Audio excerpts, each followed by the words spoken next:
ini.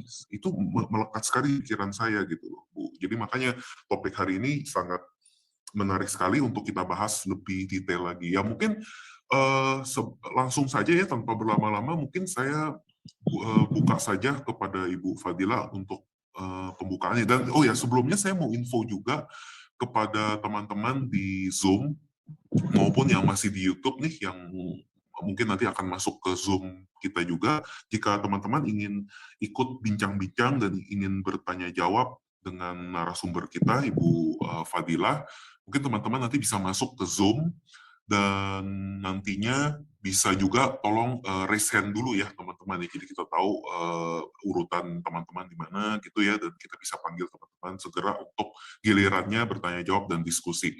Ya, mungkin tanpa berlama-lama lagi, mungkin saya serahkan saja kepada Bu Fadila ya, waktu dan tempatnya untuk menjelaskan topik pembahasan hari ini lebih detail dan pembukaannya juga. Ya, silakan Bu Fadila. Shalom Pak Susukuda, shalom teman-teman yang di room dan yang sedang mengikuti di YouTube ya. Salam sejahtera buat kita semua. Semoga kita selalu dalam lindungan, dalam kesehatan, serta diberkati terus ya. Malam hari ini kita akan mengangkat topik hamba sahaya. Siapakah hamba sahaya itu? Ya, kita jadi beberapa anekdot kita Kristuber itu kan 2, 3 atau 4 yang diserupakan. Kemudian hamba sahaya. Nah, ini siapa kayak hamba sahaya? Ya, oke. Hamba sahaya itu adalah budak, ya, budak. Nah, budak yang dimaksud itu sebenarnya bukanlah seperti asisten rumah tangga. Ya. Nah, perbudakan ini kan ada perbudakan itu kan sudah lama sebenarnya. Kalau dalam sejarah Islam itu hamba sahaya ini, budak itu, mereka itu tawanan-tawanan perang yang kemudian dijadikan budak, ya kan? Jadi kemudian ada juga beberapa yang mengatakan tentang budak ini, perbudakan ini di zaman Rasul perang memang perkembangan bagaimana Islam mengangkat atau sejarah terbitnya kata hamba sahaya dan sejarah terbitnya perlakuan terhadap hamba sahaya ini. Nah, dalil yang sangat melekat ke hamba sahaya ini sebenarnya tidak ada. Maksudnya dalam kata lain tidak ada dalil yang menentukan siapa saja yang boleh diambil sebagai hamba sahaya, itu belum saya temukan. Jujur saya belum menemukan. Akan tetapi dalil yang bagaimana seorang tuan memperlakukan hamba sahaya itu dalilnya ada, beberapa dalil. Jadi pada zaman Rasulullah dulu, pada zaman Muhammad itu peperangan, ada beberapa sejarah tentang budak ini ya. Terutama yang paling terkenal si Bilal bin Rabah yang kemudian menjadi tukang azannya yang paling fenomenal ya di kalangan Islam. Kemudian dia dimerdekakan. Budak yang merdeka itu budak yang sudah lepas dari perbudakan. Jadi sudah nggak jadi lagi budak. Itu budak yang merdeka namanya. Nah, syarat menjadi budak merdeka gimana?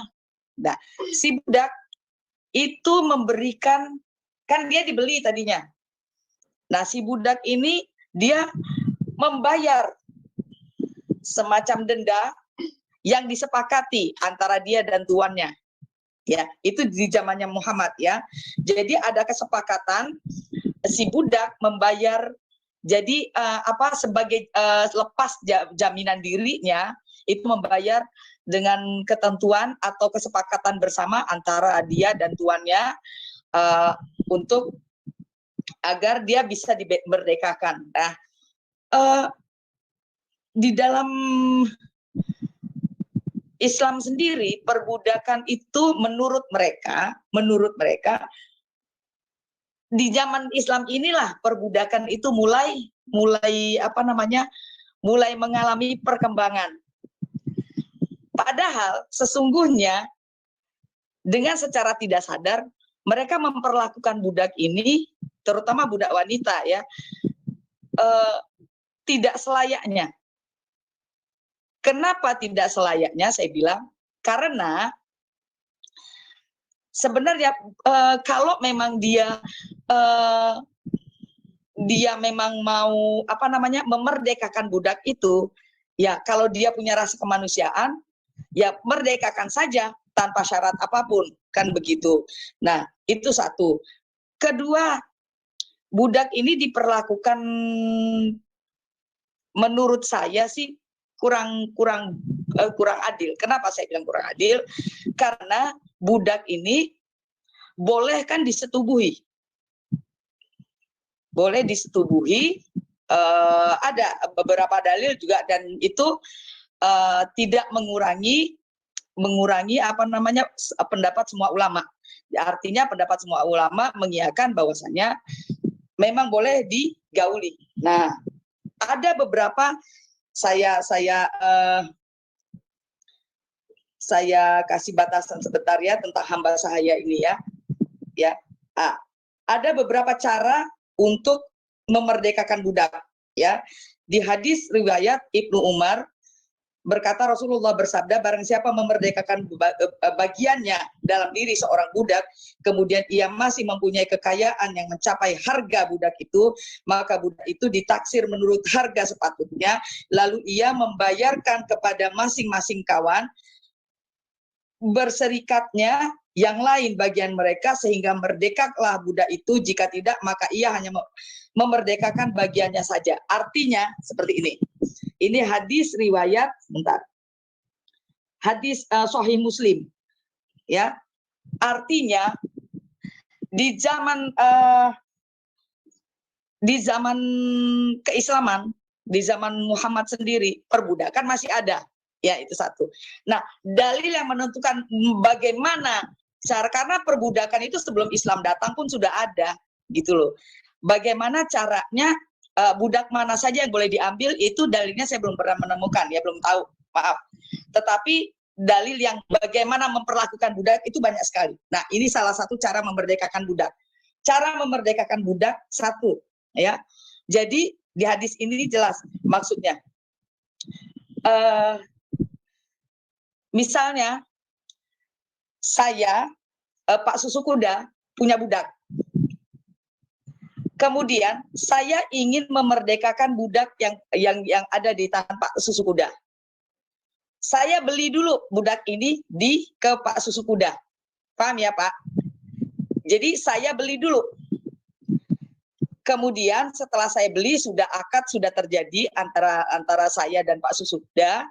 Nah, setelah itu budak ini terserah saya. Kalau saya mau memerdekakan dia bebas dari perbudakan. Artinya ya sistem jual beli dulu, baru nanti terserah saya mau memerdekakan budak itu atau tidak. Dalam hal ini berarti kita bisa lihat berarti betapa di zaman beliau ini perbudakan sebenarnya tidak dihapuskan. Artinya enggak bisa dikatakan sedikit sekali orang yang mau memerdekakan budak. Artinya di zaman ini, di zaman beliau ini, perbudakan ini sebenarnya tidaklah diangkat derajatnya. Mengalami ya begitu-begitu saja. Tidak lebih baik hidupnya. Kecuali ada beberapa waktu itu tawanan perang yang tawanan perang yang bukan muslim, yang bukan mukmin, ya. Kemudian mereka jadikan budak. Ada lagi yang bilang ketika mereka menjadi dimualafkan, dibebaskan dari perbudakan. Ada yang seperti itu, ya. Nah, beberapa artinya ada satu syarat untuk bisa budak ini dihapuskan, ya kan? Syarat satu, dengan dibeli dan sama-sama ada transaksi dulu nih antara pembeli sama penjual budak. Kemudian terserah pembeli, mau dia kalau dia berbaik hati dia merdekakan, kalau tidak dia pakai, kan begitu. Kedua, dengan cara si budak ini membayar denda atau membayar membayar seharga dia dibeli kepada tuannya. Nah, ketiga, dengan cara dia dimualafkan. Itu ya, sebagai contoh Bilal bin Rabah. Nah, kemudian, ada lagi waktu itu sejarah tentang Ummu Wardah. Nah, Ummu Walad, sorry. Ummu Walad. Nah, siapa lagi lah Ummu Walad ini? Ya, Ummu Walad ini artinya budak wanita yang digauli pemiliknya, ya, digauli pemiliknya, lalu punya anak dari pemiliknya. Ya, jadi budak namanya Ummu Walad. Budak yang digauli oleh tuannya, kemudian lahirlah anak dari si Ummu Walad ini. Nah, pemilik budak ini kan memang boleh menggauli budak wanitanya. Kemudian ini disebutkan namanya Ummu Walad. Seperti contoh Rasulullah, ya, Muhammad itu pernah menggauli Maria Qibtiyah, ya, Maria Al-Qibtiyah, kemudian melahirkan nama anaknya itu Ibrahim, ya. Kemudian setelah itu Maria Qibtiyah ini kan langsung dimerdekakan oleh Rasulullah, ya, dimerdekakan oleh anaknya, sebenarnya anaknya yang lahir namanya Ibrahim, ya. Nah, sorry, maaf, bukan, iya. Kemudian apakah sebenarnya hikmah dari menggauli budak wanita, ya? Apakah sebenarnya? Jadi gini, saya ulangi lagi, Ummu Walad itu seperti Mariatul Qibtiyah, ya. Ummu Walad itu Pak Susu Kuda punya budak. Kemudian Pak Susu Kuda kan boleh menggaulinya sesuai dengan ayat Al-Qur'an. Nanti kita sampaikan ayat Al-Qur'annya. Ya. Lalu lahir anak. Nah, anaknya inilah yang memerdekakan Ummu Walad ini tadi, ya. Ya. Nah, di dalam Islam itu ada hikmah sebenarnya, hikmah bisa menggauli budak. Nah, fenomena sekarang ini, sebentar saya potong sedikit, ya, saya balik lagi dulu. Fenomena perbudakan ini kita bisa lihat, ya, mereka menganggap bahwasanya asisten rumah tangga itu adalah budak belian karena mereka kan membayar, ya kan. Nah, itulah yang kadang-kadang membuat banyak TKW yang kemudian digauli, kemudian tanpa ada pertanggungjawaban dari si tuannya, ya. Itu fenomena yang terjadi sekarang. Kita nggak usah sebut, pokoknya banyak sekali kejadian-kejadian seperti itu, ya. Kita lihatlah ini. Kenapa itu terjadi? Pertama, karena adat saja. Kedua, karena diperbolehkan. Mereka menganggap asisten rumah tangga itu budak, ya, sesuai dengan banyak beberapa ayat tentang boleh menggauli namanya muhalil. Jadi nikah zinah yang dihalalkan itu namanya, ya, yaitu boleh menggauli budak. Nah, dari situlah, karena ajarannya seperti itu, dari situlah mereka menganggap semua asisten rumah tangga itu seperti budak, jadi boleh digauli, boleh disetubuhi, ya. Kemudian bagi mereka ini ada beberapa hikmah boleh menggauli budak. Bayangin, ada hikmahnya menurut mereka, menurut kacamata mereka.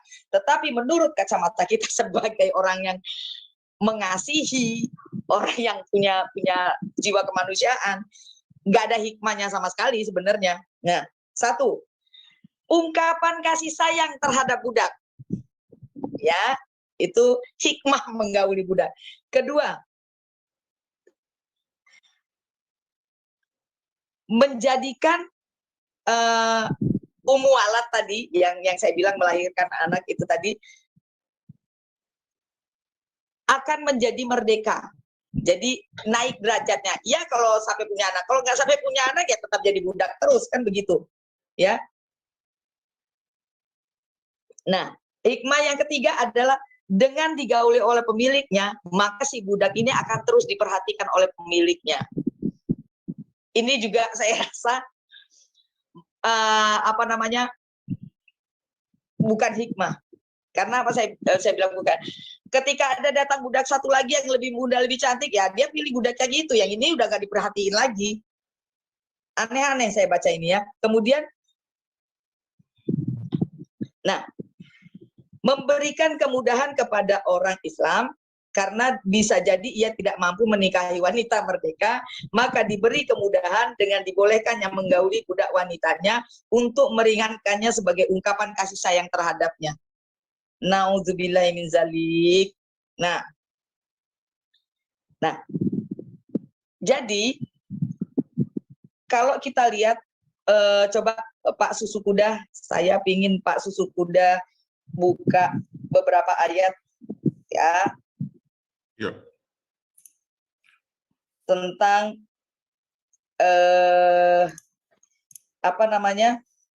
memperlakukan budak ini. Ya. Quran surat Al-Mu'minun ayat 5-7. Al-Mu'minun. Al-Mu'minun surat berapa ya? Pak saya. Itu apa? 23. Ayat berapa? Ayat sebentar, Al-Mu'minun ayat 5-7. 5-7, oke. Ya, Al-Mu'minun ada. Ada, udah ketemu. Tinggal share screen aja nih. Iya. Ya, sudah terlihat? Oke. Belum, Pak.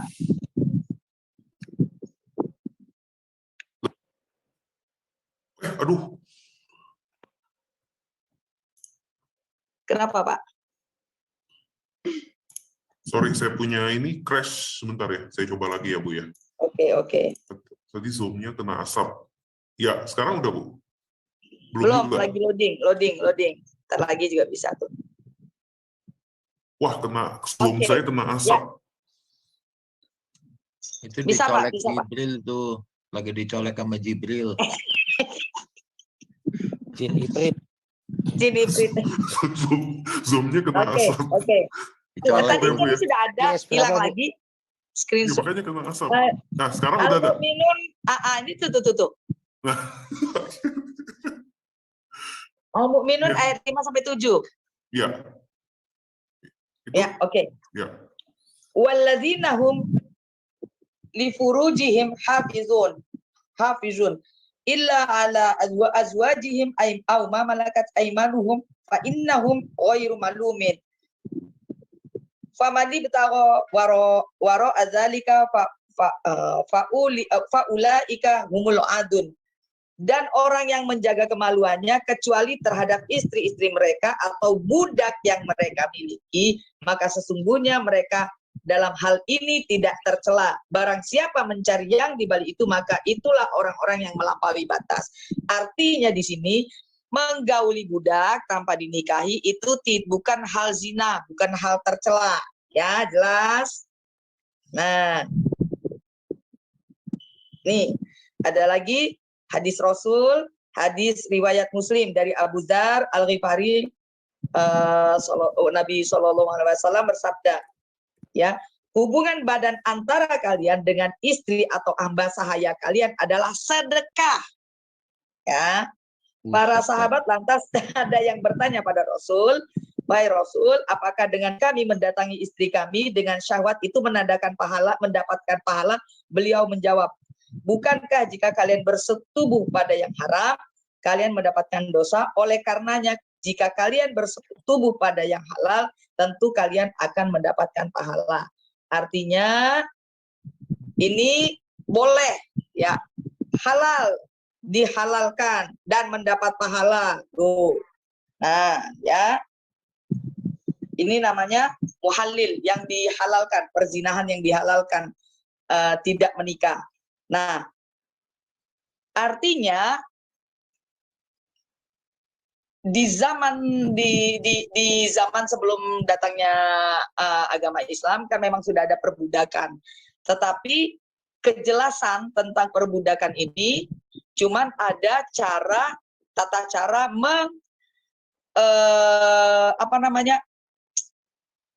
tata cara memperlakukan budak. Memperlakukan lah Pak. Memperlakukan budak seperti apa, kemudian tata cara memerdekakan seperti apa, ada syarat-syaratnya, kemudian sejarah perbudakan di dalam Islam pun sudah jelas karena banyak yang diambil dari tawanan-tawanan perang, mau budak laki-laki maupun perempuan kan. Nah, itu mereka ngambil dari tawanan perang, kemudian ada beberapa yang ketika mereka mu'alaf boleh menjadi budak yang merdeka, tetapi ada juga yang masih menjadi budak mereka asalkan ada yang menjaminkan atau ada yang membeli kemudian memerdekakan, atau si budak ini sendiri membayar kepada tuannya sebesar tuannya membeli dia, gitu loh. Nah, begitu. Jadi tetapi akhirnya ajaran seperti ini mempengaruhi generasi-generasi berikutnya sampai saat ini. Kenapa saya bilang mempengaruhi? Sangat mempengaruhi ketika orang-orang boleh menggauli budak seenaknya. Jadi semua yang namanya asisten rumah tangga, yang namanya apakah itu buruh cuci atau segala macam, mereka menganggap itu adalah hamba sahaya. Akhirnya bolehlah digauli, ya. Nah, hal seperti ini kita mau marah ya nggak bisa, kita mau nuntut ya nggak bisa, karena memang ajarannya seperti itu, gitu loh. Jadi ketentuan memilih hamba sahaya itu harus seperti apa, saya belum nyari-nyari, belum dapat ya, karena memang ini kan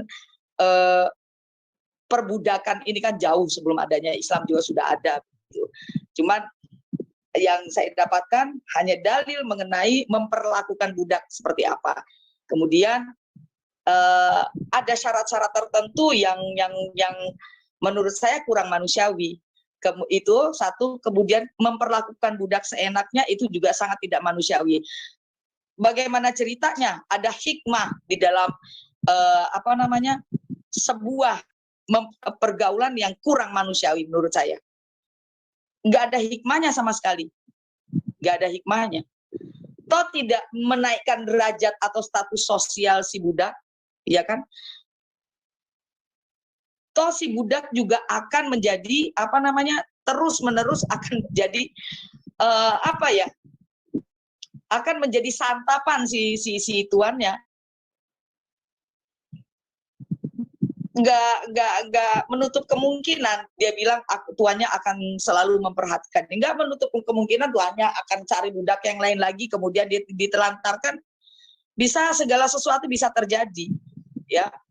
Nah, jadi fenomena perbudakan ini, fenomena hamba sahaya ini sampai sekarang itu solusinya cuman satu, jangan terlena dengan gaji gede untuk jadi TKW. Itu aja solusinya. Pendidikan penting sekali dalam hal ini, mengubah mindset. Pendidikan itu tidak cuma sekolah formal, mengubah pola pikir, mengubah yang jelas mengubah pola pikir. Itu mempengaruhi kehidupan para perempuan-perempuan yang saya bilang yang merasa pengen hidup lebih baik, akan tetapi bukan dengan cara pintas. Karena selalu orang kita tuh berpikir, oh nanti di sana kerja bisa umroh, mau 10 kali, mau 12 kali. Pertama itu, oh bisa naik haji, oh bisa hidup enak, ya. Hanya pikiran-pikiran seperti itu, soalnya apalagi di tanah suci, mereka akan pikir pendek. Nah, padahal tidak sedikit kembali pulang ke Indonesia itu mereka mengalami perlakuan yang tidak mengenakan, kan tidak sedikit, karena ya kita tidak bisa menutup mata ya, tidak bisa menutup mata melihat karena ya ada ajarannya seperti ini, kita nggak bisa menutup mata karena segala sesuatu hal yang dihalalkan kemudian dilakukan itu membuat kita tidak ada celah untuk menuntut ya. Tidak ada celah untuk menuntut, tidak ada celah juga untuk bisa menarik diri dari hal-hal seperti itu, karena kecuali kalau sudah doktrin, sudah ajaran melekat, itu mau memutus mata rantainya tuh akan susah. Ya, makanya dia akan terus ada. Sampai kapanpun akan terus ada, gitu loh. Ini yang sebenarnya memprihatinkan, sangat memprihatinkan. Karena bagaimanapun ceritanya, yang namanya wanita itu menjadi bulan-bulanan saja. Artinya faedahnya hidup di dunia ini hanya untuk pelampiasan syahwat laki-laki. Maaf ya saya ngomong begitu karena kenyataannya seperti itu. Mengerikan sekali ketika banyak sekali saya melihat ya. Saya dulu punya ini asisten rumah tangga.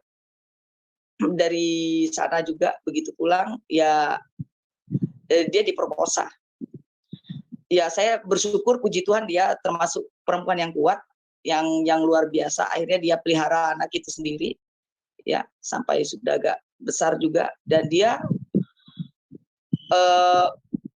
kuat sekali si teteh ini. Maksudnya dia bekerja berjuang sendiri, ya ini ditakutkan. Ya kalau dapat perempuan sekuat teteh gue, sebanyaknya perempuan nggak kuat ya ada yang bunuh diri, macam-macam kan kita lihat kan. Artinya apa? Ini mengajarkan perempuan jadi orang yang putus asa. Perempuan diciptakan cuman untuk menjadi pelampiasan saja. Faedahnya cuman itu doang, nggak ada yang lain. Mengerikan sekali. Dan saya lihat memang ini salah satu dari ajaran mereka itu yang saya melihat sangat tidak menghargai perempuan. Ya, ini salah satu, belum hal yang lain ya. Menjadikan ketika beginilah, misalnya saya ibu rumah tangga, saya punya suami, kemudian saya punya pembantu, punya asisten rumah tangga. Lah kemudian suami saya boleh menggauli pembantu saya. Masa saya nggak sakit hati? Masa saya tidak marah?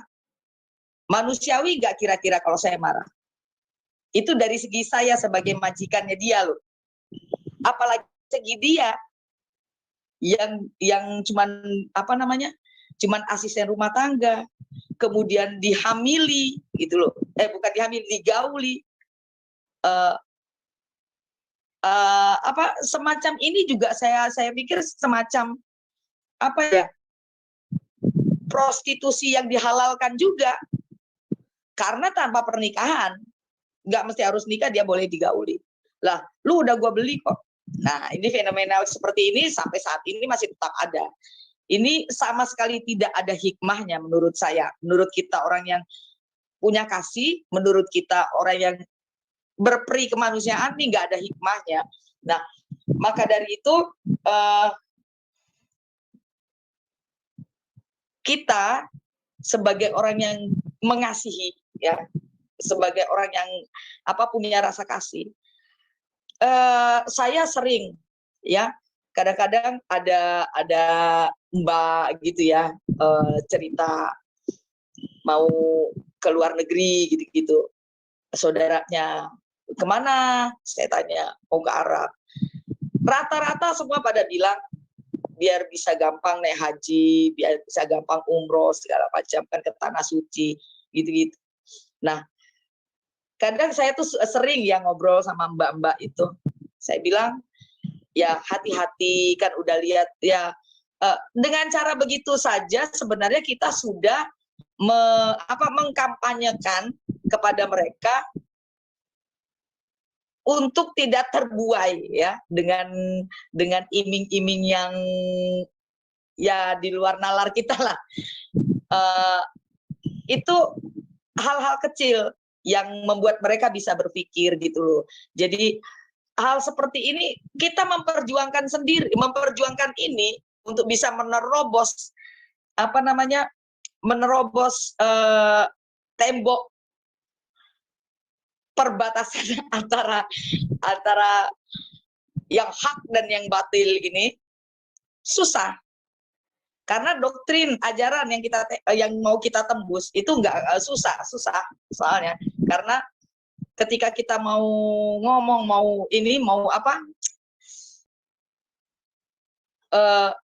mengkritisi hal begini ya karena memang sudah ajaran mereka seperti itu, perbolehkan. Akhirnya ya kita nggak bisa berbuat apa-apa. Yang bisa kita perbuat adalah mengkampanyekan, memberikan edukasi kepada wanita-wanita muda, ibu-ibu, supaya terus berkarya, tidak mesti harus tidak mesti bermimpi untuk berhayal, bukan bermimpi ya, berhayal untuk mendapatkan sesuatu yang di luar jangkauan, kemudian cuman mendengarkan orang bilang enak, nanti di sana seperti ini, seperti itu. Jadi tugas kita itu memang kalau saya bilang ya, memang kayak begini tuh berat.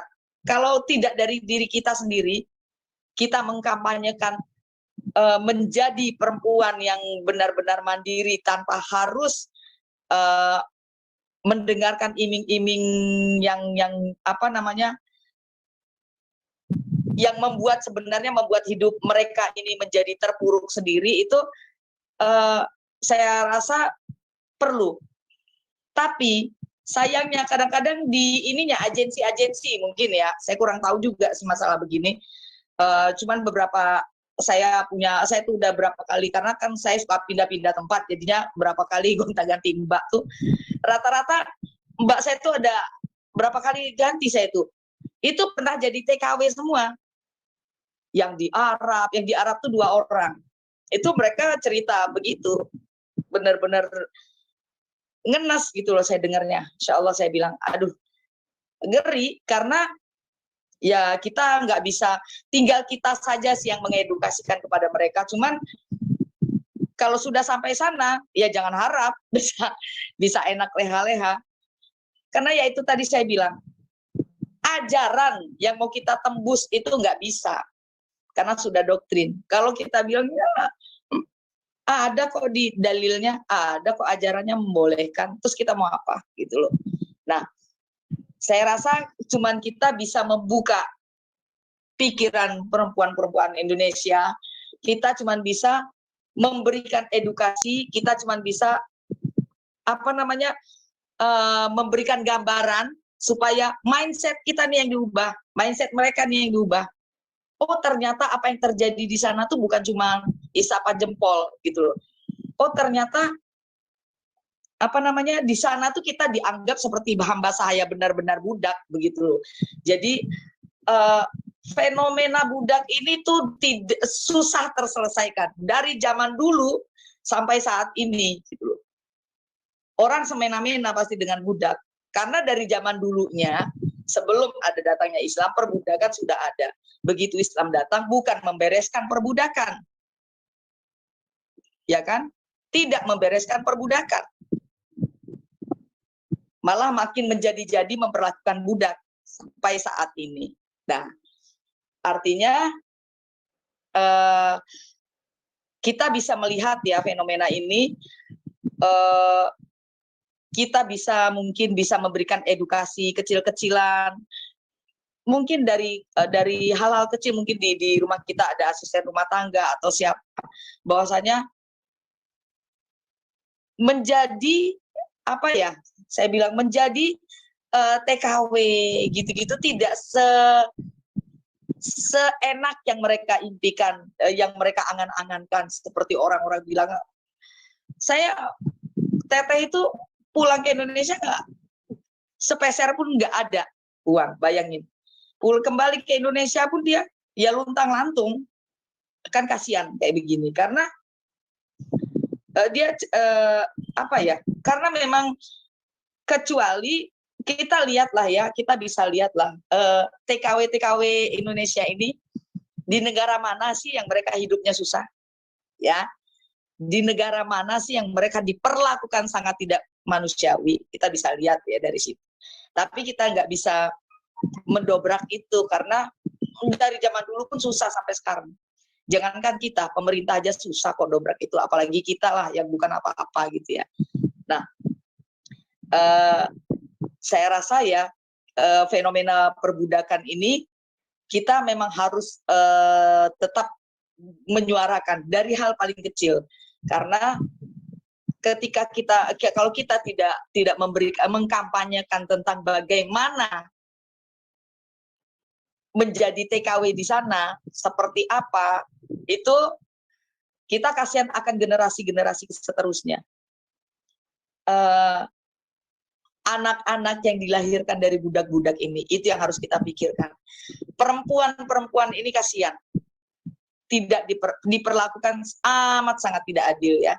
Di dunia sudah diperlakukan tidak adil, di akhirat cuma jadi tukang cuci piring para 72 bidadari. Terus apa coba faedahnya menjadi perempuan? Cuman ngelahirin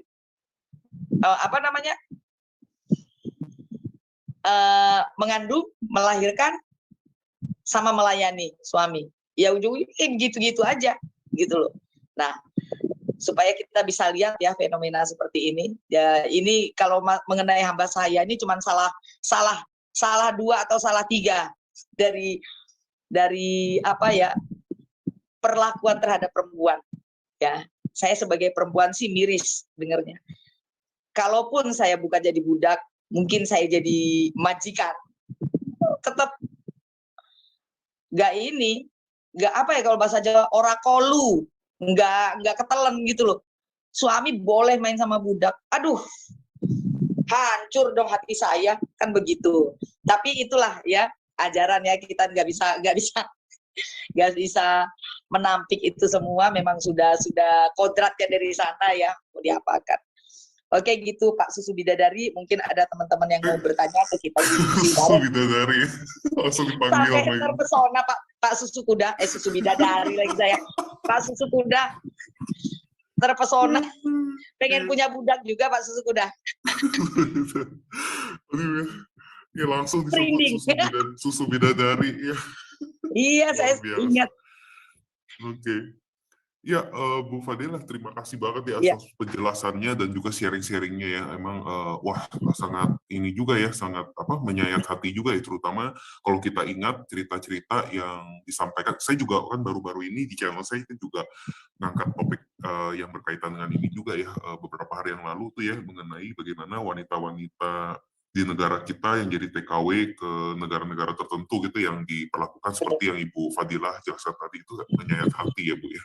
Dan mungkin sekarang mungkin kalau ada teman-teman yang ingin bertanya jawab atau ingin gubrak-gubrak, ingin diskusi, mungkin teman-teman udah bisa raise hand dulu ya. Tapi ini Bu Fadilah, sebelum menunggu teman-teman raise hand nih ya, ya sekalian saya korupsi giliran nanya juga.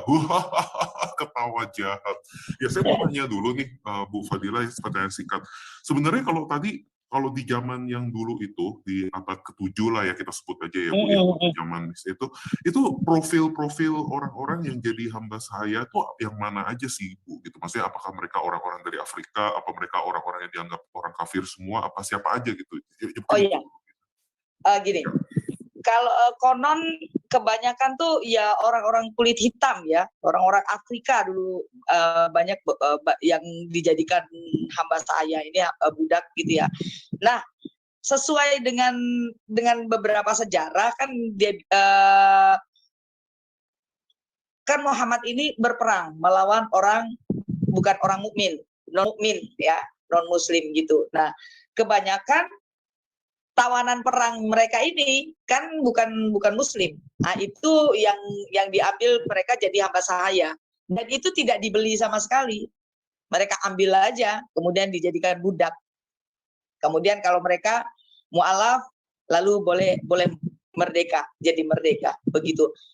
Kalau syarat menjadi budak itu saya belum ada tahu ya. Apakah dia harus Muslim, apakah dia ini harus kafir? Enggak ada ketentuan saya lihat di situ. Ya, itu pertama karena ada cerita juga seorang majikan di zaman Rasulullah kalau saya nggak salah. Dia seorang majikan, kemudian dia punya seorang budak, budaknya itu minta kepada majikannya, saya akan melayanimu siang, tetapi siang hari, tetapi siang dan malam, tetapi bolehkan saya di malam hari dan di subuh hari untuk menjalankan perintah Tuhan saya, perintah Allah. Artinya kemudian si majikan ini pada suatu ketika dia keluar rumah, kemudian melihat ada cahaya katanya. Ceritanya itu ada cahaya di kamar si budak ini. Si budak ini akhirnya kemudian dia bebaskanlah budak itu gitu. Ada ceritanya begitu konon. Nah, syarat menjadi budak ini apakah dia? Tapi kebanyakan sih memang dari dataran Afrika yang banyak. Jadi dan tadi Ibu Fadila ada bilang katanya kalau budak-budak itu jadi mualaf ya, mereka langsung bebas gitu ya. Nah, kenapa selain Bilal, kenapa nggak semuanya aja secara massal ya udah deh gue mualaf deh supaya bebas gitu budak-budak itu? Kok nggak begitu? Nggak usah kan yang dulu Pak Susu Kuda. Kita lihat aja sekarang. Yang jadi TKW kan Muslim semua tuh.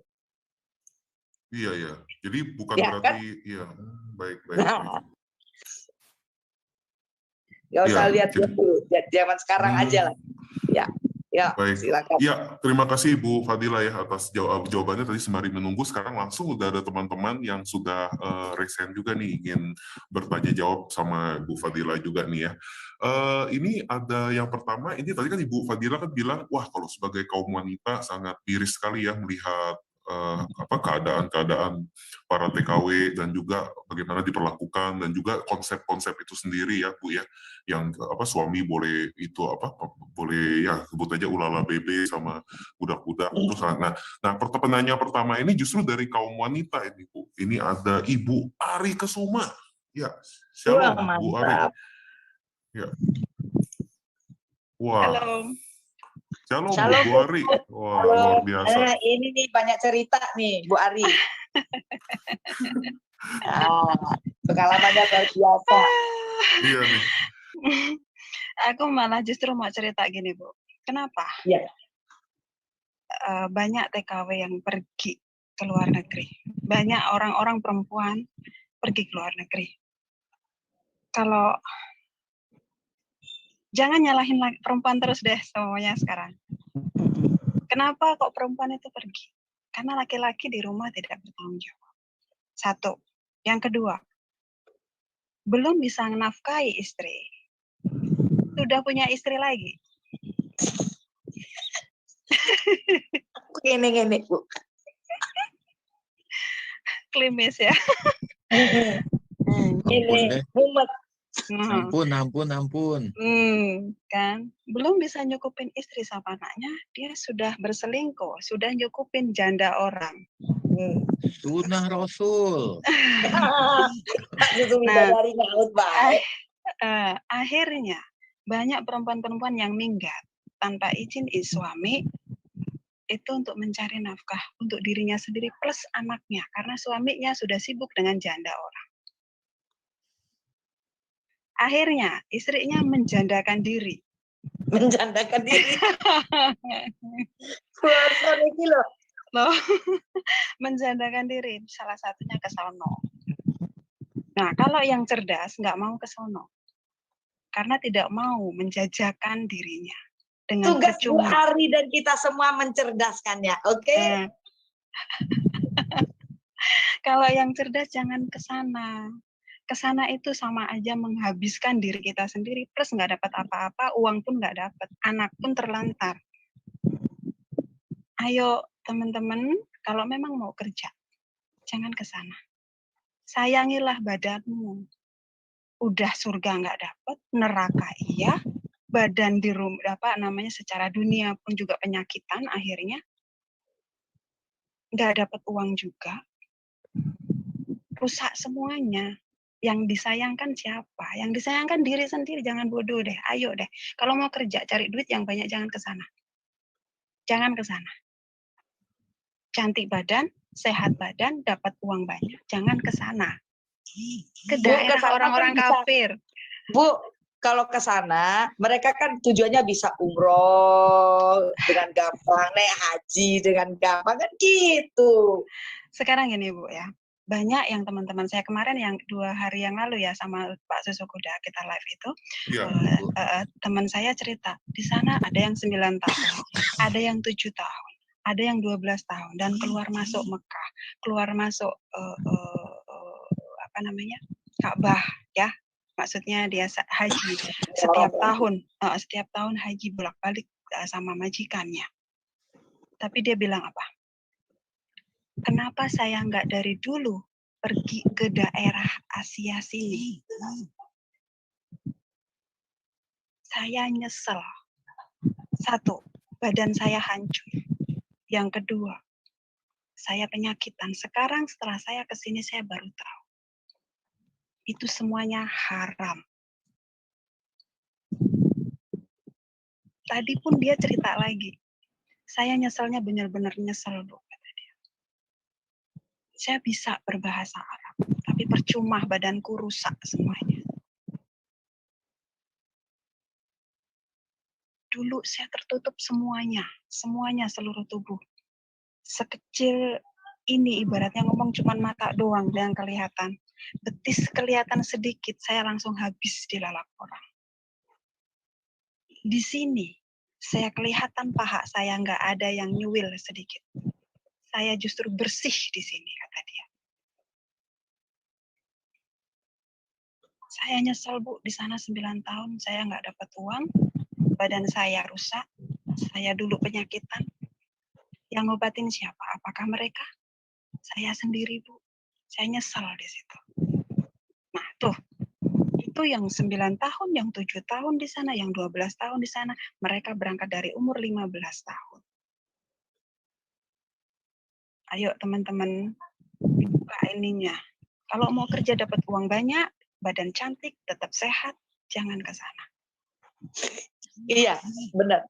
Teteh saya yang saya cerita itu, Bu. Dia di sana itu 12 tahun. Pulang nggak dapat apa-apa, Bu. Begitu pulang diperkosa orang, coba. Sedih banget. Tahu nggak dia pulang kan setiap tahun ngirimin uang ya. Sama mantan suaminya, sama ini ibunya. Gitu. Begitu pulang nggak ada apa-apa. Untungnya terdampar di tempat teman saya, terus akhirnya sama saya. Nah, itu kasihan sekali. Jadi begini, Bu. Buat kalau kita sebagai manusia ya, manusia yang punya kasih, perbuatan itu haram. Tetapi bagi mereka tidak haram, Bu. Nah, itu tadi aku dengar itu tadi yang bilang pahala. Aduh. Namanya muhalil itu tidak haram. Ada dalilnya. Makanya mereka semena-mena karena kan tidak haram, diperbolehkan. Dan itu semua ulama mengamini. Ya kan? Berpahala, dianggap sedekah loh, Bu. Loh, bayangin. Nah kan? Nah, artinya buat mereka itu halal. Tetapi buat kita yang punya kasih, nggak usahlah kita agama itu imannya kepada Yesus. Sebagai kita punya rasa perih kemanusiaan, itu mengerikan, sadis kalau saya bilang ya, itu. Nah, fenomena jadi TKW ini ya nggak bisa salahkan laki-laki, nggak bisa lihat dulu belakangnya, Bu. Kadang-kadang memang ekonomi, intinya tuh ekonomi, Bu. Intinya tuh ekonomi. banyak ya saya lihat ya kejadian istri banting tulang ke luar negeri, suami di sini kawin lagi. Itu nggak 1-2 orang, Bu. Suami di sini leha-leha, nggak kerja, cuma nompo duit, gini. Itu nggak 1-2 orang, rata-rata seperti itu. Nah, sekarang begini, Bu. Ketika misalnya ya, suami nggak kerja, ya kan? Kemudian ada ajaran yang bilang harus mematuhi sami'na wa atokna sama suami. Suami suruh A ya A, suami suruh B ya B. Kalau kita tidak patuhi, kita berdosa. Terus piye? Ketika kita tidak mematuhi suami untuk suruh kerja atau segala macam, terus kita berdosa. Kemudian ketika kita pulang suami selingkuh dan suami poligami, kita marah, kita berdosa. Harus ikhlas, saya kudu piye? Ya kan, harus gimana coba? Ya, nggak bisa, si perempuan nggak bisa nyalain laki-laki lah, wong ajaran ini membolehkan gitu loh. Kudu piye coba? Dan bisa bilang capek deh. Dan katanya kalau umpamanya kita manut sama suami, kita masuk surga. Surganya lewat mana? Lah itu dia, Bu. Ya kan? Nggak bisa, susah. Kalau sudah nabrak tembok ajaran itu, maka saya bilang mental. Sudah doctrinated. Jadi mindset mereka yang harus dibuka. Nah, Bu Ari udah ngerti, udah paham, kan udah punya banyak teman ya. Nasihati terus, Bu.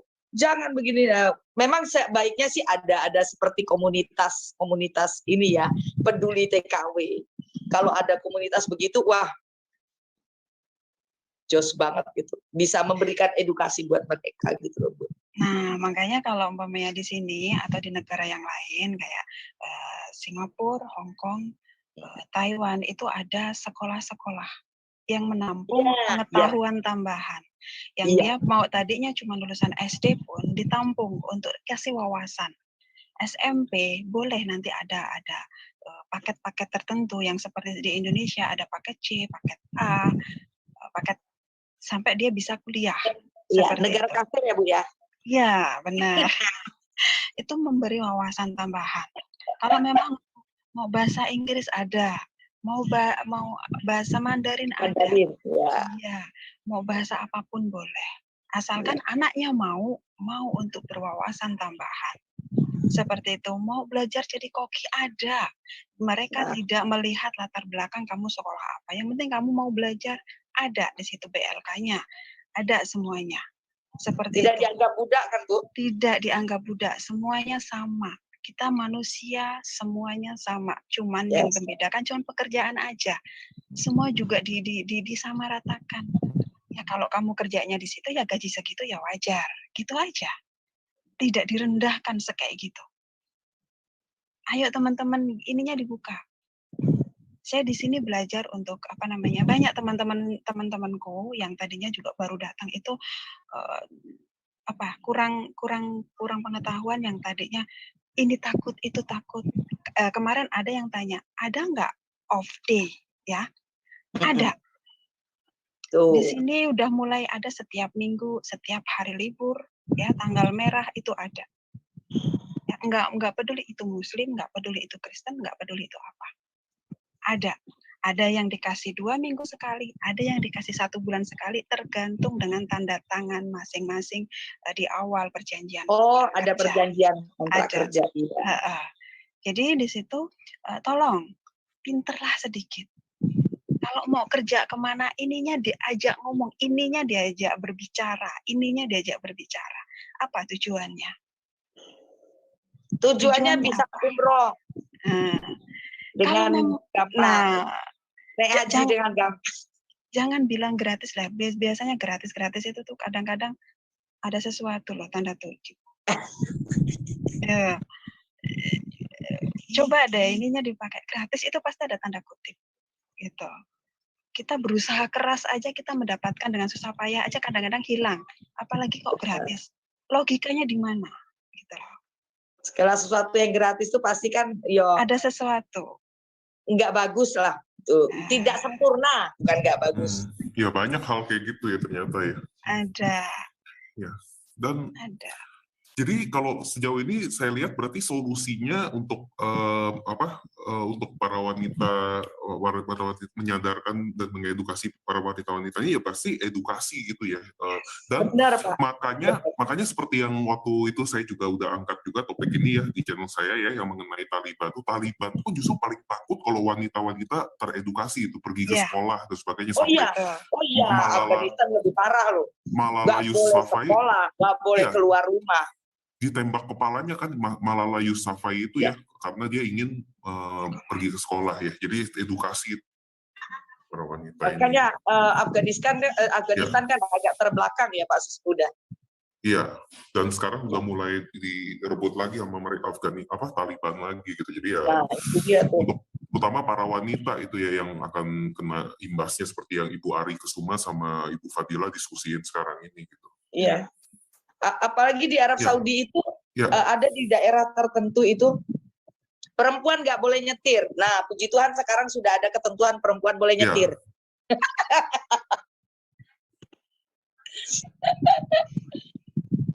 Ya, jadi dari Bu Ari Kesuma ada lagi yang mau disampaikan Bu sebelum kita lanjut nih?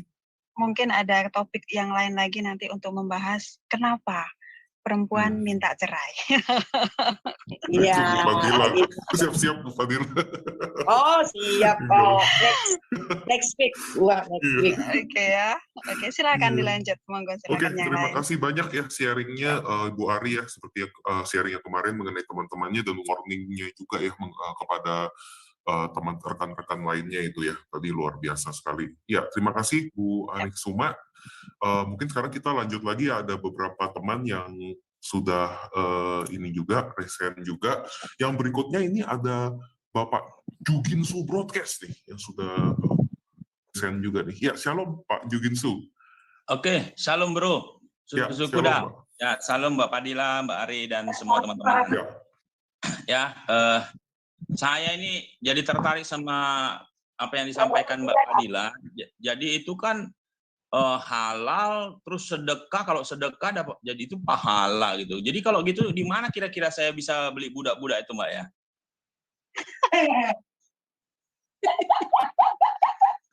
Soalnya berpahala loh. Luar biasa, enak sekali nih ajarannya. Semuanya bisa bidadari. Buat laki-laki Pak, nggak enak buat perempuan. Oh gitu ya. Nanti hubungi pribadi aja nanti Pak Juginsu, hubungi pribadi aja. Banyak. Chat pribadi. Nggak habis pikir saya. Semuanya diatur enak aja, jadi halal semua. Ampun. Ya, berpahala lagi Pak Juginsu. Berpahala, dianggap sedekah. Oh, bayangin. Makanya luar biasa ya. Tapi itulah ya. Kenapa Yesus datang itu untuk memberitakan kemerdekaan ya. Ya, pembebasan. Ya, tahun pembebasan. Wah, tahun Yobel ya, tahun pembebasan. Jadi memang Kristus datang itu untuk memberikan jalan kebenaran dan hidup. Kebenaran yaitu memerdekakan kita. Nah, pengetahuan juga memerdekakan. Makanya saya lihat tadi Mbak Ari itu wajahnya cerah gitu loh. Jadi Mbak Ari itu cerah, beda sama yang di Arab itu, aduh kasihan sekali. Mbak Ari cerah, merdeka gitu ya. Menang gitu ya. Padahal itu sering disebut negara kopar kapir gitu ya, tapi kopar kapir itu ternyata yang membuat sejahtera gitu loh.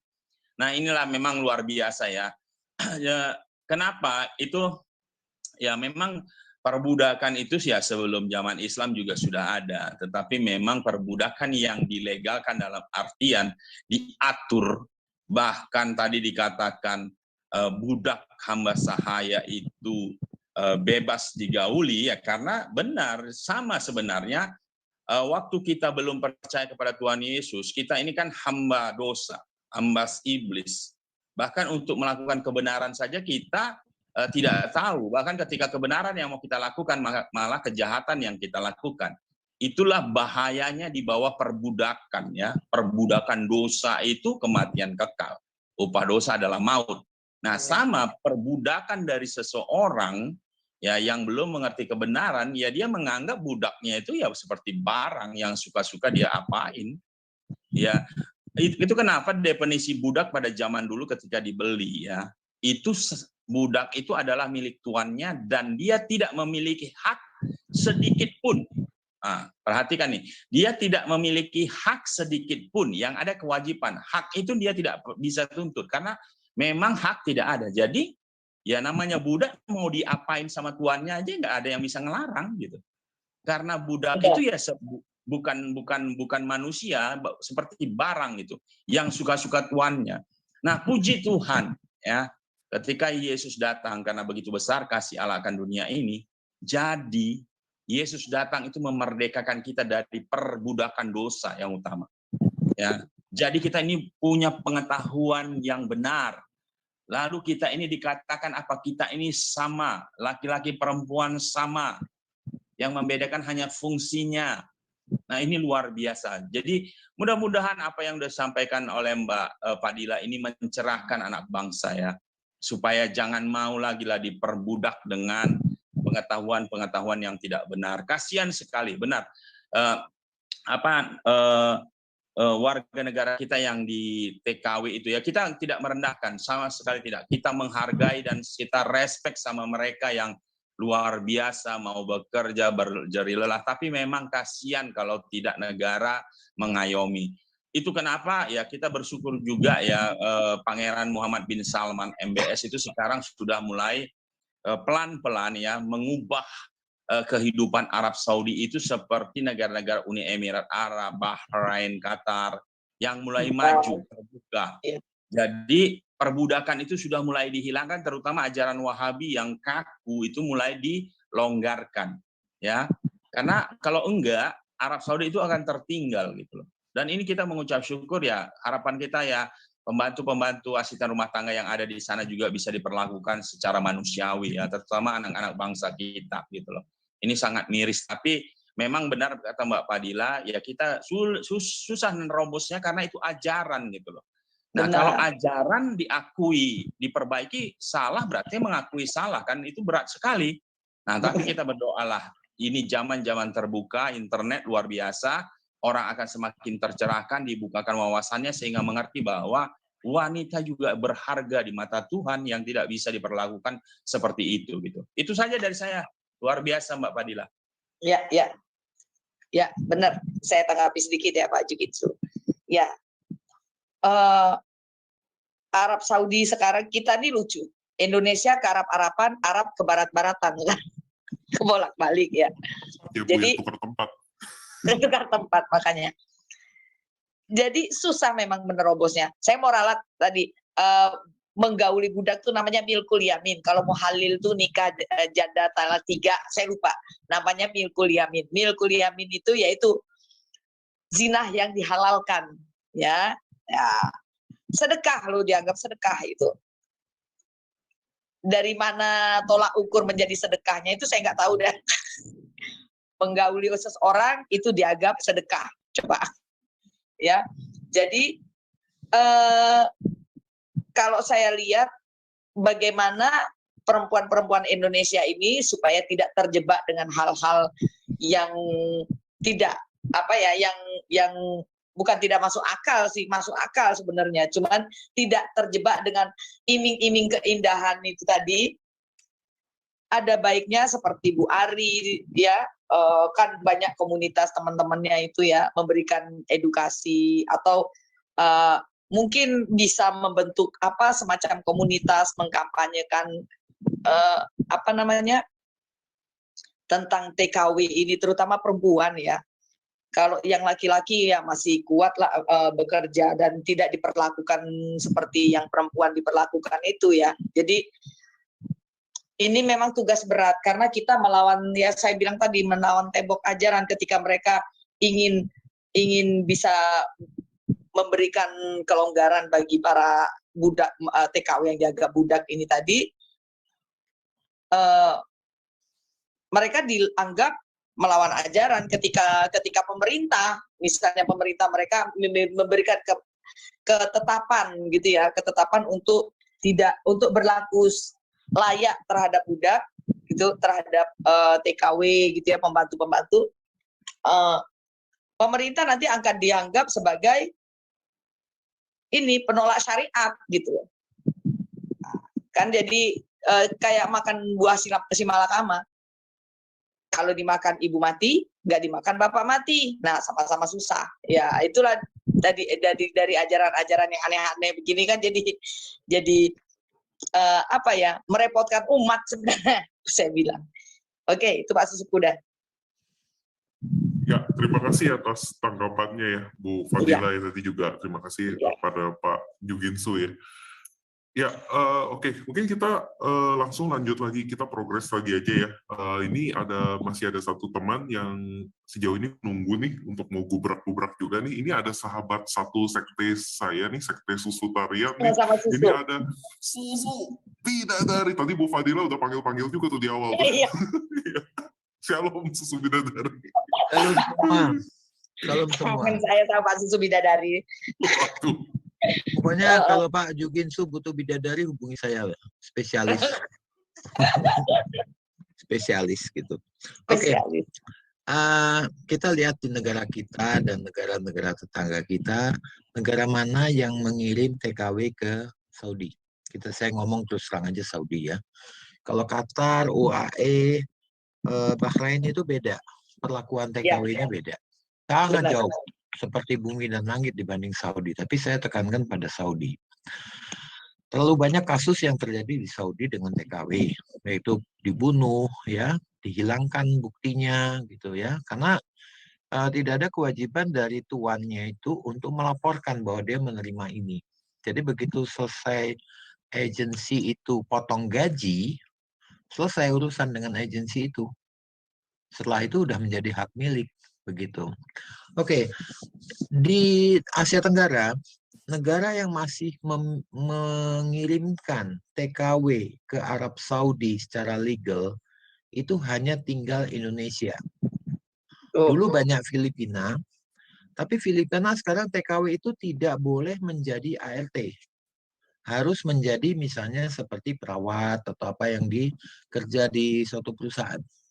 Klinik atau rumah sakit atau apa. Jadi jauh lebih lebih berpendidikan, berkelas ya, karena nggak bisa diapa-apain kan.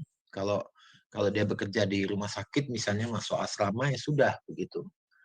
Tapi nggak mungkin kan direktur rumah sakitnya menganggap dia itu seperti budak. Tidak. Tapi kalau di rumah tangga, betul, TKW itu adalah budak yang dibayar, yang dibeli. Jadi majikan tuh punya hak.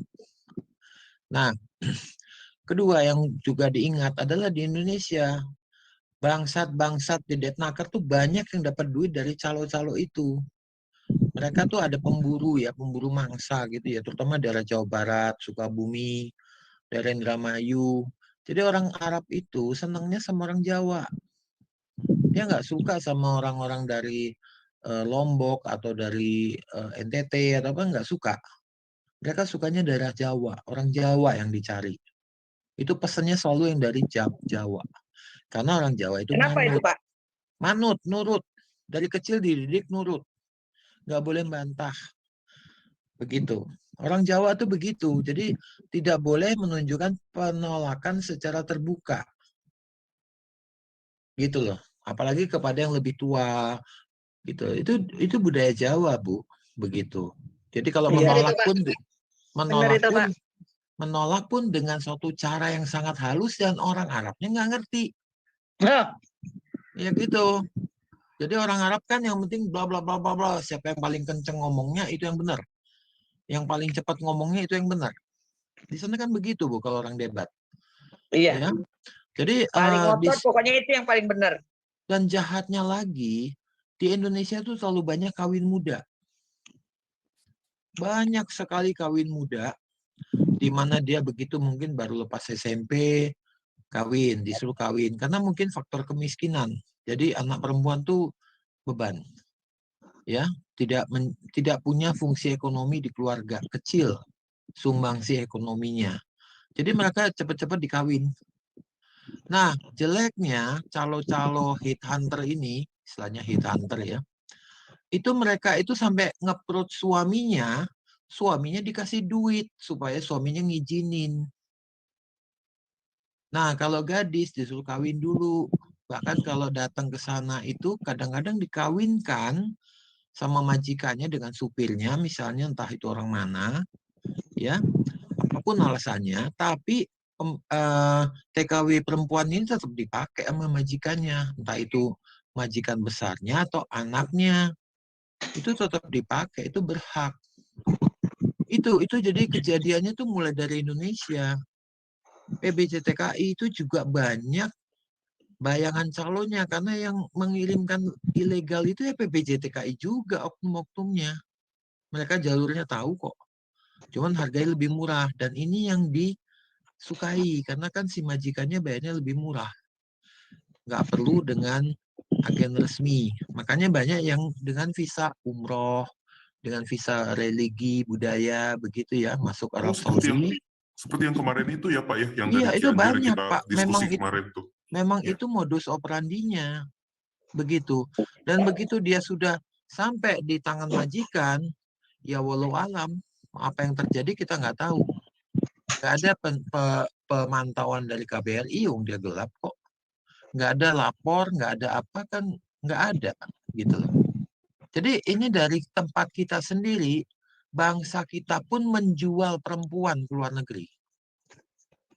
Dengan iming-iming nanti bisa naik haji, gajinya gede, segala macem. Terus tunjukin, ini lo ada fotonya nih, ini lo dulu tuh miskin banget, sekarang bisa bikin rumah seperti ini. Gitu. Kan pejuang devisa Pak, mereka ini. Betul sekali. Jadi yang jahat itu orang-orang deprakan itu juga banyak bangsatnya. Mereka bermain di situ. Mereka itu boleh bilang kayak ada lelang gitu loh. Daerah sini PBJTKI ini yang punya wilayah itu bayar sama Depnaker. Jadi kalau ada orang mau kerja di luar negeri, diarahkan ke biro jasa itu. Sampai segitunya, Bu. Iya, itu mereka terjadi. Kan ada kong kali kong juga, Pak. Kong kali kong, bener. Suaminya saling diduitin. Membutuhkan kan, saling membutuhkan. Jadi suaminya dikasih duit panceran supaya ngizinin istrinya pergi, terus istrinya itu dipotong gajinya, katanya begitu. Untuk membayar apa? Ongkos tiket, terus ada pelatihan, katanya pelatihan apaan, cuma ditampung aja. Di Kebon Jeruk banyak tuh. Benar itu, Pak. Kalideres. Iya. Benar itu, Pak. Seperti itu kejadiannya. Berangkat rombongan 5-10 orang, seakan-akan umroh. Jadi yang pimpinan rombongannya tuh seperti model-model pakaian Arab gitu, karap-karapan mukanya. Itu agen-agennya semua. Oh, ini mau ngantar umroh, boleh lewat, begitu. Jadi memang yang jahat itu juga bangsa kita juga jahat. Itu harus diakui. Karena mereka itu memang menjual perempuan-perempuan Indonesia ke laki-laki Arab. Sama Kadang seperti memang dicari ke kampung-kampung, Pak. Betul. Berburu Dicari itu di kampung-kampung memang. Namanya headhunter, memburu kepala. Iya, benar. Jadi satu orang perempuan itu ada harganya. Dia dapat komisi. Terus dia bayarin suaminya kalau udah menikah ya. Dibayarin suaminya. Kemudian kalau PPJTKI kan nggak boleh kalau belum menikah, harus sudah menikah. Jadi nggak boleh gadis. Itu aturan. Itu disuruh kawin dulu. Diaturin perkawinannya entah dengan siapa. Yang penting dia punya kopi surat nikah. Begitu. Jadi yang jahat itu bukan hanya di sana, di kita pun juga jahat. Iblis benar-benar itu. Yang parahnya itu di kitanya, Pak. Betul, seperti germo. Yang parahnya di kitanya. Kalau tidak diiming-imingi, perempuan-perempuan ini juga nggak mau kali, Pak. Ya nggak bakalan, Pak. Nggak bakalan itu mau. Dia kan dikasih kayak brosur gitu loh. Sama kayak ada anekdot gitu loh. Ada orang ditawarin, ini brosurnya surga, ini brosurnya neraka. Neraka tuh ada diskotik, ada cewek-cewek cakep, segala macam, katanya semua gembira. Begitu masuk neraka, dia dibakar. Dia protes sama malaikat. Loh kok begini, nggak sama sama gambarnya dulu? Itu kan brosur promosi katanya, leaflet. Begitu. Ya kan? Jadi memang di kitanya sendiri. Dan ingat, Arab Saudi tidak menandatangani perjanjian human right and human trafficking. Jadi nggak bisa dibawa ke PBB. Benar, Dia tidak benar. menandatangani itu. Nggak bisa, makanya saya bilang Nggak bisa. bagaimanapun diperjuangkan tuh nggak bisa, susah. Susah. Makanya kita harus ikuti seperti di Filipina. Filipina tidak boleh jadi TKW. Jadi orang-orang Filipina yang di Arab Saudi itu kebanyakan sudah bekerja di pabrik, di pengobatan, di rumah sakit, kayak gitu-gitu. Ya, bukan yang tinggal di rumah untuk cuci piring, ngepel lampu, atau nyuci atau apa, bukan. Nggak boleh. Kalau laki-lakinya boleh, biasanya jadi supir, jadi mekanik, jadi operator pabrik, kayak gitu-gitu. Atau supir bus, gitu loh. Kayak gitu. Di Arab Saudi seperti itu. Atau paruh waktu, biasanya mahasiswa dari Mesir, itu kerja pas musim haji, gitu loh. Ya. Itu banyak yang begitu. Tapi pemerintah Filipina semenjak ada kasus pembunuhan 1 TKW tahun 2004, itu mereka stop sampai sekarang. Dulu kita ada moratorium kan, nggak mau ngirim. Gara-gara apa tuh ada apa tuh dihukum mati atau gimana gitu loh. Tetap aja kebuka, orang itu duitnya gede loh. Duitnya besar. Makanya mereka ini kan dibilang kan pahlawan devisa, Pak. Iya, satu wanita, satu kepala perempuan itu dihargai 4.500 rial sama agen. Jadi udah kayak beli kambing. Beli kambing di Blitar, terus dikirim ke Jakarta, dari Jakarta dikapalkan ke Saudi sana. Begitu. Sampai sana jual lagi ke agen di sana. Agen sana ngejual lagi ke majikan. Naiknya bisa 2-3 kali lipat di sana, Bu. Makanya mau digaji berapapun, itu nggak pernah bisa lunas utangnya. Utang keberangkatan, utangnya kepada agensi-agensi, plus duit yang dikasih ke suaminya. Suaminya nih, kasih 25 juta. Gitu, supaya tanda tangan, surat izin kan. Udah. Jadi kayak suami-suami kayak gitu tuh jual istrinya sebenarnya. Hanya gara-gara uang. Nah, kenapa? Memang nggak ada cinta perkawinan mereka. Perkawinan yang diatur orang tua, perkawinan yang didasarkan karena malu nanti daripada nggak laku jadi perawan tua, begitu kan. Jadi ini yang fenomena sebenarnya ya kembali lagi, yang benar adalah ekonomi. Nah, struktur budaya kita itu yang tidak didobrak untuk membuat wanita itu lebih berperan di dalam hal ekonomi. Karena pola pikir dari agama ini yang begitu merasuk bahwa wanita itu di rumah jaga anak. Nggak usah sekolah-sekolah tinggi, kau nanti ke dapur juga. Begitu pikirannya, Bu. Jadi ya memang butuh waktu lama untuk merubah. Mungkin 1-2 generasi baru berubah pola pikir ini. Dan tidak ya istilahnya kalau saya bilang stay away from Islam lah. Intinya begitu. Yang kasarnya seperti itu. Karena memang ajarannya itu memungkinkan perbudakan sampai hari ini. Melegalkan dari segi pandangan agama mereka maupun dari segi hukum negara di Saudi sana. Jadi omong kosong kalau ada yang bilang, oh nggak ada, Islam tuh membebaskan perbudakan. Lihat tuh buktinya. Iya kan? Nggak ada. Itu kadrun-kadrun kan banyak yang ngomong gitu. Itu contohnya Madya. Wanita itu orang dalilnya jelas kok. Orang Madya bilang itu banyak pintu mana yang dia mau kalau masuk surga. Tuh Madya tuh omongannya tuh, ada nggak di sini Madya? Dengerin nggak tuh? Madya Channel tuh loh. Gitu. Gitu dia bilang. Ya memang benar pemegang kunci surga buat wanita adalah suami. Kalau wanita menolak suaminya berpoligami, dia berdosa besar. Nggak tunduk pada suami dan suami berhak menceraikan. Even pakai SMS cerainya. Dikirim 3 kali itu tahap 3. Itu sah. Keren ya? Orang menyebutkan gini aja Pak Susi Bidadari. Kamu seperti punggung ibuku. Itu udah talak loh. Iya, benar. Itu udah talak. Itu menurut mereka, itu saking menghormati perempuan. Nah, logikanya kebalikan. Saya jadi bingung. Ya itulah. Mereka itu terlalu banyak membungkus kata-kata, membius. Kalau yang ngedengerin itu model-model yang cuman pemahamannya alibata doang, ya mungkin manggut-manggut. Tapi kalau orang yang mengerti, tapi berada di luar, mereka bisa paham ini mah sama aja pembohongan. Lu membius dengan jargon-jargon surga neraka semua omong kosong. Itu makanya begitu dipercayanya karena begitu indah, seperti saya bilang tadi, brosur perumahan yang belum ada perumahannya udah keren banget, ada danau, ada anak kecil bermain-main, mobilnya Mercy, itu kan brosur perumahan gitu. Rumahnya tipe 36 kok mobilnya Audi, mana ada cerita, Bu. Iya benar, Bang. Ya Setiap enggak? kali browser, Iya. bahkan mobil yang coupe gitu ya, yang terbuka. Iya, mobilnya Mini Cooper, Mercy, Audi, BMW, rumahnya tipe 36. Waduh. Emang begitu, lihat aja brosur-brosur yang disebar-sebarin kan semua itu tampak indah. Ya itulah Islam, Bu. Semua tampak indah.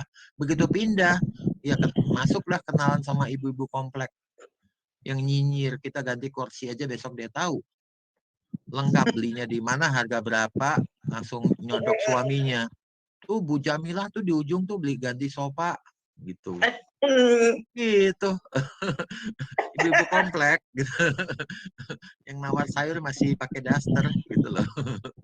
Gitu, nyinyir aja kerjaannya gitu. Ya udah gitu dulu deh sabdanya saya gitu. Luar biasa. Komplek kena deh ai.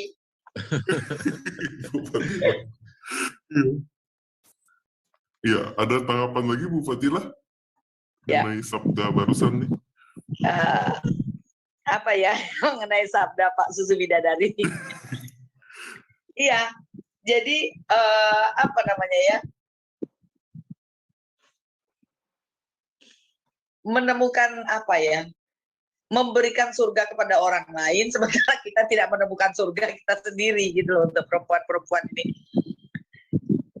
Jadi fenomena perbudakan ini memang dari dulu seperti itu. Jadi kalau di Indonesia ini ya kita tahu sendirilah ya, korupsi, kolusi, nepotisme itu susah diberantas. Dalam hal kayak begini aja, kong kali kong, yang si pencari pemburu para TKW ini yang mencari bakal dijadikan mangsa gitu, mereka kerjasama dengan bagian apa pemerintahan begitu. Jadi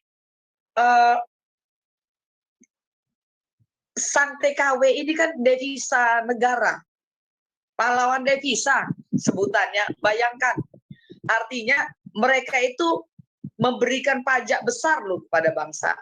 Nah kayak gitu mau diberantas kan susah juga. Makanya saya selalu bilang teman-teman kayak Bu Ari ya, itu memang harus segera bisa menyuarakan enak tidak menjadi TKW. Makanya ya. Bu Fadilah, kalau pendapat saya pribadi, kalau mau jadi TKW, oke lah, nggak punya kemampuan apa-apa, cuman bisa sebagai ART. Pergilah ke Taiwan, ke Hong Kong, ke Singapura, ke Malaysia tuh masih oke. Nah itu dia kata-kata nggak apa-apa. Kamu mendingan kata Bu Ari tadi begitu Pak Susu Bidadari. Iya, mendingan makan babi kamu daripada jadi pelacur di sana. Itu aja tinggal pilih. Mau jadi pelacur gratisan di Arab Saudi atau mau makan babi, tinggal pilih. Itu aja ngomongnya, ya kan? Di Arab Saudi apa bedanya dengan pelacur? Gratis lagi. Kalau pelacur masih mending dapat duit. Ini nggak dapat duit. Diembat aja tiap hari sama tuannya. Sorry, kata-kata saya kasar. That's true. That's a fact. Gitu loh. Kita nggak boleh menutup mata. Memang kejadian begitu. Diembat sama tuannya atau anak tuannya atau sama supirnya. Jadi kayak pelacur free for all. Ya mendingan gue makan babi di Taiwan. Iya kan? Enak, betul, sehat, cerdas lagi. Jadi temanku kemarin juga ngomong kayak gitu. Beneran. Kemarin bilang kayak gitu. Saya sekarang mending ngomong anjing. Dia bilang. Dia ngomong anjing bisa dielus-elus apa segala macam tapi nggak kurang ajar. Dia sangat manut anjing itu. Betul. Itu yang dia bilang kayak gitu kemarin. Dan kalau untuk babi memang nggak makan karena memang bosnya India ya. Jadi orang India kan nggak makan daging. Ada yang vegetarian. So itu memang beruntungan buat dia sendiri untuk hal itu. Betul. Jadi mending saya ngurusin anjing sekarang ini dia bilang. Daripada saya dulu semuanya merasakan badan saya. Saya merasa jijik sekali kata dia. Iya Bu. Dia jijik pada dirinya sendiri, Sadarnya. tapi bagi orang Ya, sana itu sadarnya di sini. nggak jijik dia. Sadarnya di sini dia. Sadarnya di sini. Betul. Betul Bu Ari, ini pengalaman saya pribadi karena ART saya itu bekas TKW dari Saudi dan dia cerita banyak banget begitu. Dia banyak sekali cerita detail bagaimana dia tuh dijebak, bagaimana dia dianiaya sama ibunya karena cemburu. Jadi Betul. istrinya cemburu sama dia gitu loh karena dia muda, cantik, putih. Orang Arab tuh kan senangnya wanita putih, bukan wanita hitam. Kalau laki-laki hitam nggak masalah, tapi kalau wanita mereka cari yang putih. Makanya headhunter di daerah carinya yang kuning langsat, bukan yang hitam, yang bagus rupanya, yang imut mukanya. Karena orang Arab tuh suka wanita yang badannya lebih kecil. Itu polanya di sana, Bu.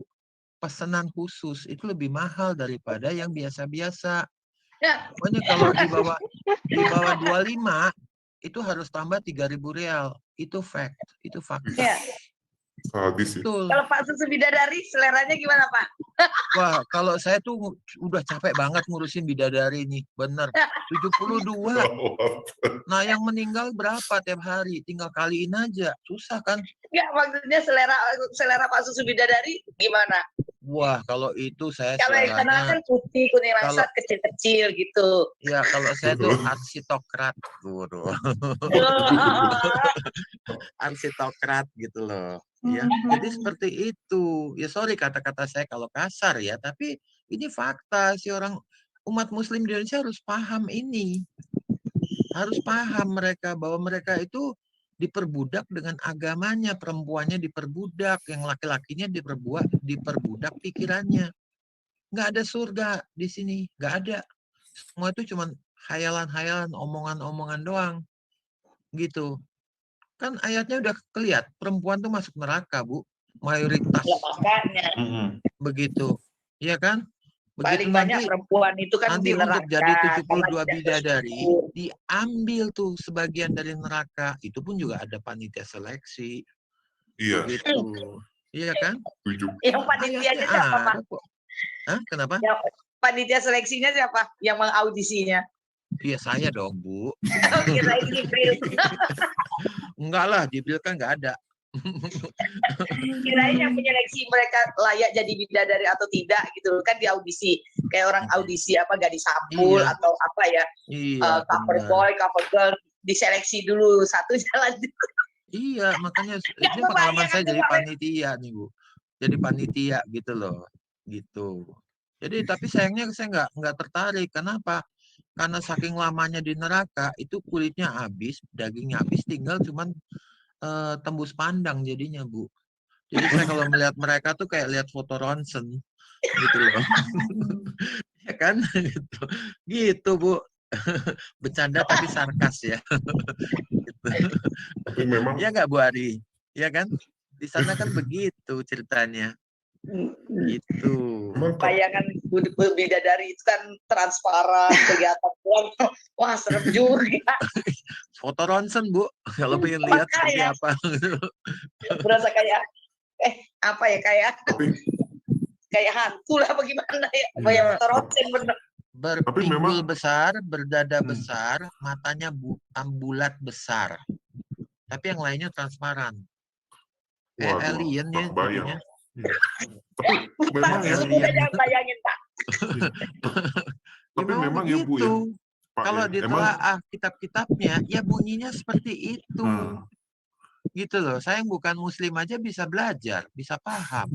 Apalagi yang katanya sudah mentok sampai ngelotok begitu, belajar begitu, kadang-kadang kan baur gitu, Bu. Yang kita bisa Dan- menilai suatu pertandingan bola baik itu kan penonton, bukan pemain. Kalau pertandingan itu baik atau enggak. iya, Itu sama, Bu. Kita dari luar itu akan lebih gampang melihat titik lemahnya. Ngelihat dua orang berantem. Kita tahu langsung, oh ini kenapa dia nggak mukul ke sini. Harusnya kan dia pakai jurus ini gitu loh. Kayak film silat gitu loh, Bu. Gitu. Ya kan? ya. Tapi memang kalau mengedukasi atau menyadarkan kayak tadi yang udah didiskusiin sama Pak Susu Bidadari, Bu Ari Kusuma, dan Bu Fadila, ya memang kalau saya boleh pinjam istilah dari salah satu pemimpin daerah favorit teman-teman ya, harus efek kejut itu harus dipakai gitu loh ya, seperti yang Pak Efek Susu jerak, Bidadari ya. tadi, ya efek kejut gitu ya. Jadi bahasa-bahasa yang mesti ini supaya orang sadar juga gitu ya, maksudnya kayak tadi yang supaya untuk mengedukasi terutama wanita-wanita ini gitu.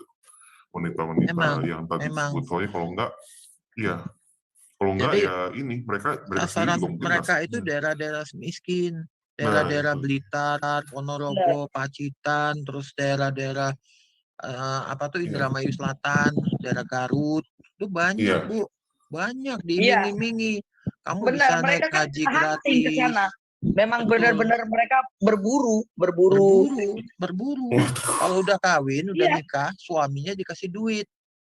Mereka ada Jadi- timnya, tim pemburu Ada. TKW. Oh, gitu Memang ya? ada timnya. Waduh. Yang pintar-pintar ngomong ayat segala macam, begitu. Jadi kamu tuh bisa bantu keluarga begini, uang gajinya gede, kamu nanti dapat 2.300 rial gitu loh. Itu Bisa naik 2.300 haji, bisa naik haji, umroh gratis. bisa belajar Arab, bahasa Arab. Jadi kamu nanti kalau baca Al-Quran itu lebih lancar, lebih paham, begitu. Padahal bahasa Al-Quran Beda. sama bahasa sehari-hari kan jauh beda. Nah, itu Beda ya. sekali. Oh, mereka Arab klasik nggak- sama Arab pergaulan beda sekali, Bu. Mereka nggak Iya. tahu gitu ya. Mereka nggak tahu. Sama-sama seperti bahasa sama. Arab, sama-sama bahasa Arab, cuman beda bahasanya, jauh banget. Iya. Makanya Sekarang- kebanyakan TKW Arab, kalau baca Al-Quran, ada yang nggak bisa sama sekali. Kemudian ada yang nggak fasih, bisa pun nggak fasih. Karena beda. Betul. Iya. Banyak banget. Iya Makanya, sih, ya, John. Pembodohan ini sebenarnya yang harusnya dulu Iya. kita ya, negara kita tuh pernah berhasil dalam mengkampanyekan KB. Berhasil loh. Orang tuh anak-anak muda itu yang generasi yang lahir tahun 60-an, 70-an, itu terpatri. Kita nggak usah banyak anak deh. 2 aja, 3 aja cukup. Begitu. Tapi yang Berhasil. sekarang ini, Udah nggak ada kan kampanye apapun. Bahkan barusan kemarin tuh si UAS tuh ngomong hukum istri kentut depan suami. Kan gila tuh. Ada itu.